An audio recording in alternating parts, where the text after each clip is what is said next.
Hello guys, welcome to my channel. Today I will be discussing how to implement data cleaning in SQL. So this is the data set we want to clean. Let me just run the data set. Is data set? Yeah, data set. But we want to know if there is anything wrong with this data set. For now, we don't know, we cannot tell. And one way to achieve that is to create a new table, and you populate that new table. You use this data, insert it into the new table. So from there, we can, if there's any problem, we'll be able to identify. That's one way to achieve that. So what I've done right now, I've created a new table called main product data. And the original data set table is raw product data. So I've created it. This is the create table, and truncate it to make it clean and insert. For now, we'll just have to insert into, so we inserted this into the raw table. Already I've created the table already. But let me just refresh it. Let me drop it. I've created already. So let me just create table. So create table, create table. Now I've created it. So after creating the table, and now let's run the table to see how the table looks like. Now this is a table. This is a table. Just right click and select top 1000 rows. As you can see, the table is empty. So what we have to do right now is to insert the raw data sets into this new table we just created. And by doing that, we should be able to discover any problem. And now we'll insert. As you can see, same data set where I specify their respective data types for each of the fields. So same. So I'm just going to insert into that new table that I've just created. Then now we have a problem for converting data types, varchar to float.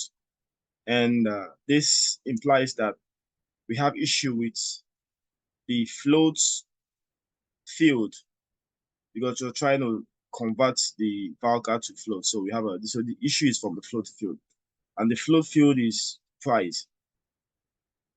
Now we have to investigate the price field. I've created this, run this, set this code.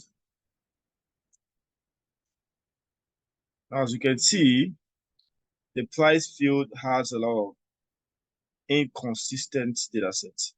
The price field is supposed to contain only floats and numeric data sets. As you can see, we have some symbols, we have dollar signs, we have negative sign, we have a total price, a varchar. We have a lot of incorrect data in the field. You see, we have this from two sellers.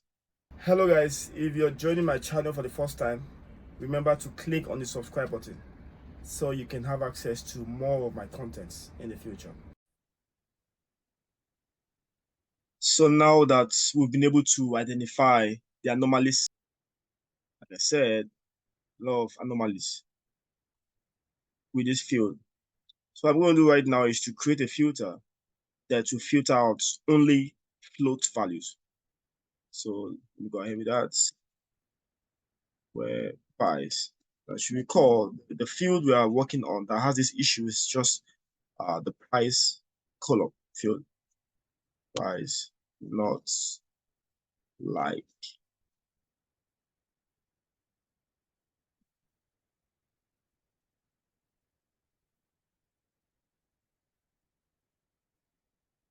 Price, not like.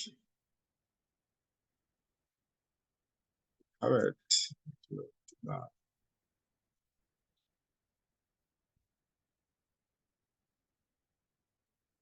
And price, not like.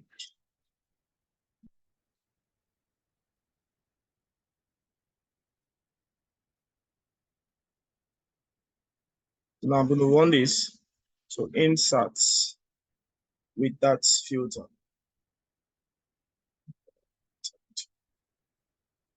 Successfully, we've been able to successfully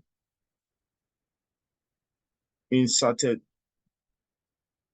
into the new table that we created. Now let's run the new table to see the data sets in the new table. So this is the new table created, which is main products data. Yeah. Select top 10. The tab, yeah. So this is the main product data set.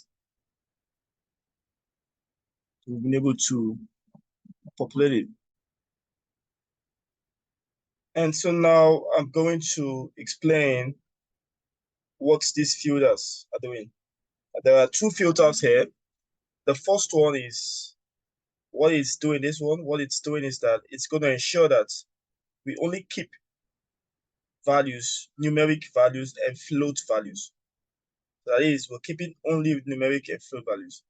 Then the second filter, what it's doing is that it's ensuring, is to help to ensure that the float values that we'll be keeping won't have more than 2 decimal places. So that's what these two filters are doing.